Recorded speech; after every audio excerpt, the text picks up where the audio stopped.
at the anchor. Let's begin this day throwing our nose tentacles from Angola, where Angolans have today gone to the polls to vote for the future of their country. Those away from home for the very first time were equally opportune to cast their vote, as we hear in this report by Mwanze. Angolans have gone to the polls to elect their next president. The vote is the most competitive in its democratic history, with incumbent President João Lourenço squaring up against opposition leader Adalberto Costa Jr. The center stage of the elections being the high cost of living, poverty, the struggling economy caused by the COVID-19 pandemic, droughts in its southern regions. I hope we are going to have changes in our country. A lot of changes, because we are tired with the way we are living. 8 political parties are running for the elections, but the real contest lies between the ruling People's Movement for the Liberation of Angola, MPLA, and its long-standing rival and ex-rebel Movement for the National Union for the Total Independence of Angola, UNITA. And we are going to win. It's the democracy, and Angola will win. Thank you very much. The MPLA, which has held power for nearly 5 decades in the oil-rich nation, is facing the most serious challenge since the country's first multi-party vote in 1992. Over 14.7 million people registered to vote at 13,200 polling stations across the vast southern African nation. Angolans living overseas will equally be able to cast their vote, a first in its history. The ballot results are expected within a few days. Let's continue talking about politics, but this time around we go over to Zimbabwe, where Zimbabwe's electoral body is on the coalition course with opposition parties after the gazetting of nomination fees for aspiring candidates for the upcoming 2023 general elections. Let's get the details in this report.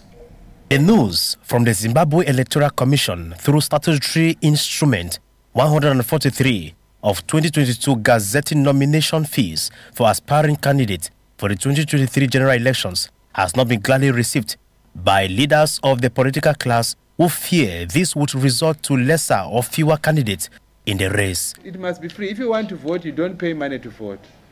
If you want to stand for office, you shouldn't pay money to stand for office. Everything must be determined by the wishes of the people. And the requirement that has been put now, looking at the figures, means that only those who are rich would be able to stand in for political office. It means that many of our people, imagine the women that are supposed to be part of the gender equality processes, how many women, marginalized people, are going to be able to raise those fees? They will have to find some funder for them to stand as candidates. How many young people are able to afford those fees when we encourage people to stand for office? And so it means that the democratic processes are going to be restricted to those that have the resources.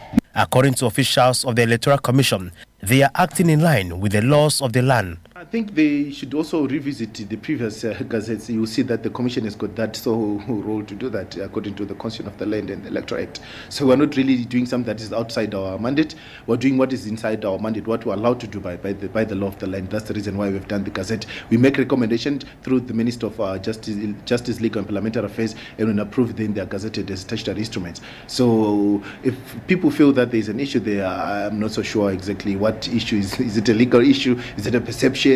What issue is it? But if it's legal, we are here to tell you that elections are more legal than logical. So we've done our homework, and we are the administrators of the election. Presidential candidates will thus have to cough out $20,000, up from $1,000 to qualify to stand, while those seeking contest for parliamentary seat will each part with $1,000, up from $50 previously. For now, we've been doing pre-delimitation activities that include one of the major activities, which is clearing the voters' roll, because the formula for delimitation is in the Constitution and is actually dependent on the voters' roll that we're going to be using. So when we're done with that, we're also conducting technical training, because remember, there are a lot of issues to do with the locations, the maps that are there. These are some of the activities the Commission is doing, but we look forward to submitting this report by December to ensure that these new boundaries, if accepted by Parliament and the executive, they can be proclaimed to be used for 2023 harmonized election. Others like the ZANU PF party and the opposition MDC alliance, however, feel the new charges are justified and would screen out opportunists and potential time wasters. Let's leave politics and talk economy now, whereby Central African Republic's president, we are talking about Faustin Archange Touadera, is expected to take part at the 8th edition of the Tokyo International Conference, which of course will begin as from August 27 in Tunisia. For us to get to comprehend the preview or the big highlight of what they are going to be talking about, here comes Njix Nabise. The president of the Central African Republic, Faustin Archange Touadera, is expected to take part at the 8th edition of the Tokyo International Conference on African Development, TIGAD-8, scheduled to kick off in Tunisia come August 27, 2022, and will run to August 28, 2022. The summit-level international conference on African development, initiated by Japan in 1993, will bring together heads of state and governments from Africa, Japan, the United States and the World Bank to engage in dialogues on issues related to economic growth, trade and investment, sustainable development, human security, peace and stability in Africa. The conference, co-organized by the governments of Japan, the United Nations Development Programme, the United Nations Office of the Special Advisor on Africa, the World Bank and the African Union Commission will bring to the table a litany of matters affecting the continent. TIGAD-8 come as a critical juncture in Africa's development trajectory as a series of overlapping crises, including the prolonged impact of the COVID-19 pandemic on the Africa's economic growth, climate change and current geopolitical tensions threaten to erode many of the development gains achieved in recent years. The conference will be a boost to the Central African Republic, where the president is bringing forth developmental projects that will bring about economic independence to the nation. The continent in recent years has witnessed remarkable progress in economic growth and human development. This year, over half of African countries were categorized as high or middle income, or the continent's return on foreign direct investment was 11.4%, well above the global average of 7.1%. Discussions at TIGAD-8 will focus on three themes: achieving sustainable and inclusive growth with reduced economic inequalities, realizing a sustainable and resilient society based on human security, and building sustainable peace and stability through supporting Africa's own efforts. It is worth mentioning that this is the second time the conference is taking place in Africa after Kenya hosted in 2016. The chief prosecutor of the International Criminal Court, Karim Khan, has urged the UN Security Council to accelerate action to help deliver justice for thousands of people in Sudan's Darfur region following the unforgettable bloodshed that occurred in 2003. Moni Manu completes that story for us. In a virtual briefing from the Sudanese capital, Khartoum, Karim Khan said his visit to Darfur reinforced his resolve to press for a greater focus and more resources to arrest and bring to trial alleged ringleaders of the violence. I really would like to close the situation, but I can't do that unless we can move forward, and that requires, or at least it would be made much easier, with ever closer, ever deeper and ever more effective partnership and cooperation with the government of Sudan, but also other stakeholders. Darfur region was engulfed in bloodshed in 2003 when rebels from the territory's ethnic Central and Sub-Saharan African community launched an insurgency accusing the Arab-dominated government in Khartoum of discrimination and neglect. In a first-ever briefing to the Security Council by the ICC prosecutor from a country where the court is pursuing justice, Khan said council members should consider visiting Sudan to hear from survivors who still live in refugee camps and still have hopes of seeing those sought by the court prosecuted. This case has not been built on NGO reports or things like that. It's been built on interviewing witnesses, finding leads, following up, and doing that from outside Sudan because we were not allowed to go there. There was actual obstruction for so long before very recently. In April, the first ICC trial to deal with atrocities by Sudanese government-backed forces in Darfur began in The Hague, in Netherlands. The defendant, Janjaweed leader Ali Mohammed Ali Abd al-Rahman, also known as Ali Kushayab, pleaded innocent to all 33 charges of war crimes and crimes against humanity. Khan said the prosecution's case is expected to conclude early next year. In a report to the council circulated Tuesday, Khan welcomes and acknowledged recent government steps, including the provision of some multiple entry visas and support with a limited number of requests for assistance. The leaders of Egypt, the United Arab Emirates, Iraq, Bahrain and Jordan have concluded a summit which held in Cairo, Egypt, and had as focus on energy and food security in the wake of Russia's invasion of Ukraine. The high point of that discussion is with our student journalist, Ewane Epole. El-Sisi and Emirati President Mohammed bin Zayed Al Nahyan received King Abdullahil of Jordan and Prime Minister Mustafa and Bahrain's King Hamad bin Isa Al Khalifa at the airport in the Mediterranean city of El Alamein. This meeting comes as world powers and Iran seek to end the 60 months of negotiations over the revival of the Tehran's landmark nuclear deal. The five leaders exchanged views on ways to strengthen bilateral relations and cooperation between their countries. The issues on the summit agenda were energy and food security, for grain prices, especially wheat, hit high records since February 2022 in the wake of Russia's invasion of Ukraine.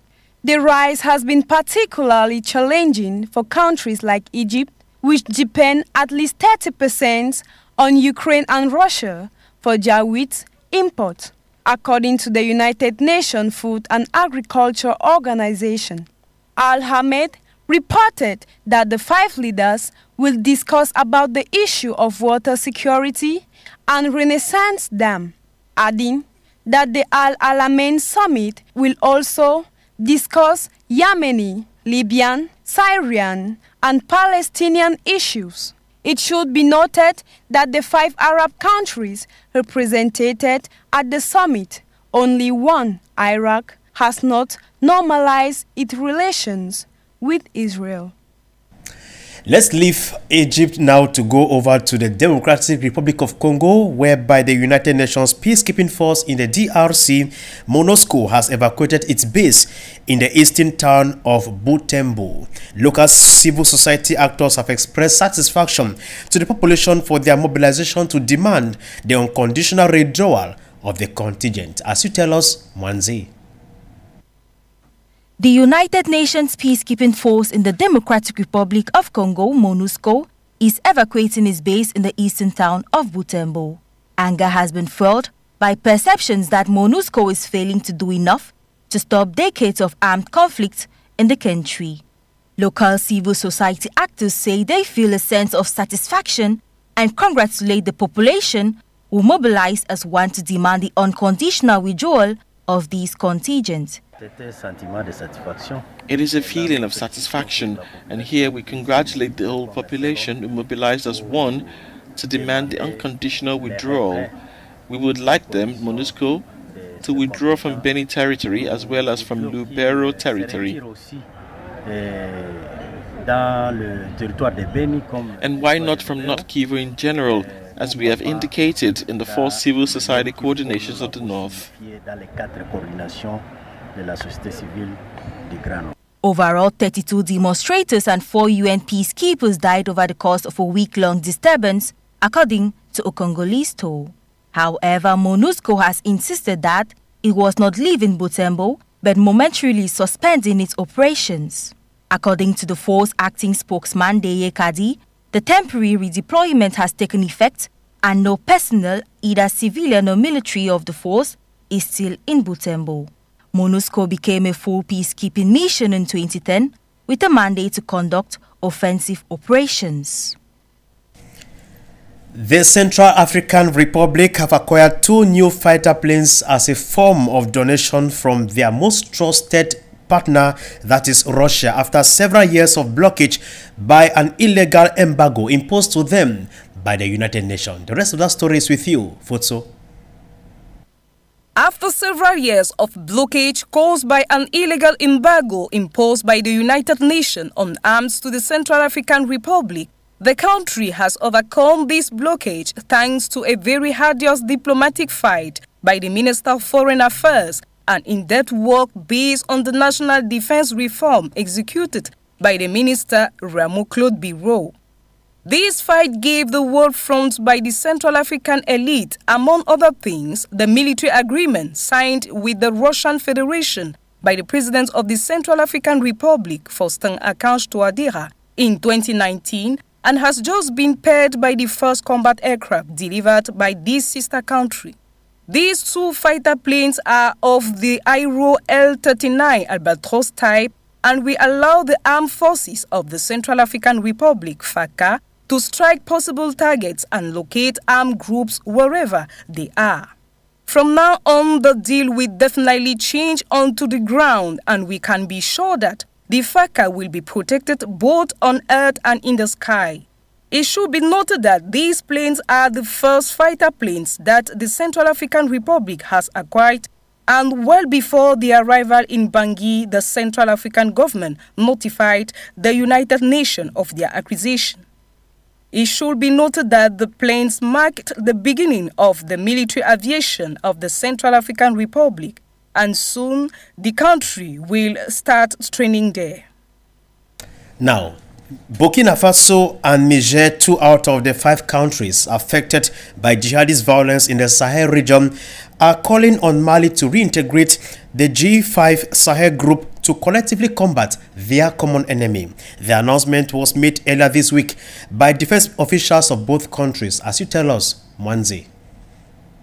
Burkina Faso and Niger have called on Mali to reintegrate the G5 Sahel group. The group in question was created in 2014 and consists of Chad, Burkina Faso, Mauritania, and Niger. The primary aim of the group is to fight against the jihadist insurgency in the Sahel. According to Akossom Indatu, Niger's Minister of Defense, Mali has to assume its role. Mr. Indatu, accompanied by his counterpart, the Burkinabe Defense Minister, General Barthélemy Simpore, was speaking after a meeting with the president of the transition in Burkina Faso, Lieutenant Colonel Paul-Henri Sandaogo. In addition, he also announced that a plan to carry out more regular and permanent operations on the ground between the various armed forces is on the way, so as to ensure the total occupation of Niger and Burkina Faso.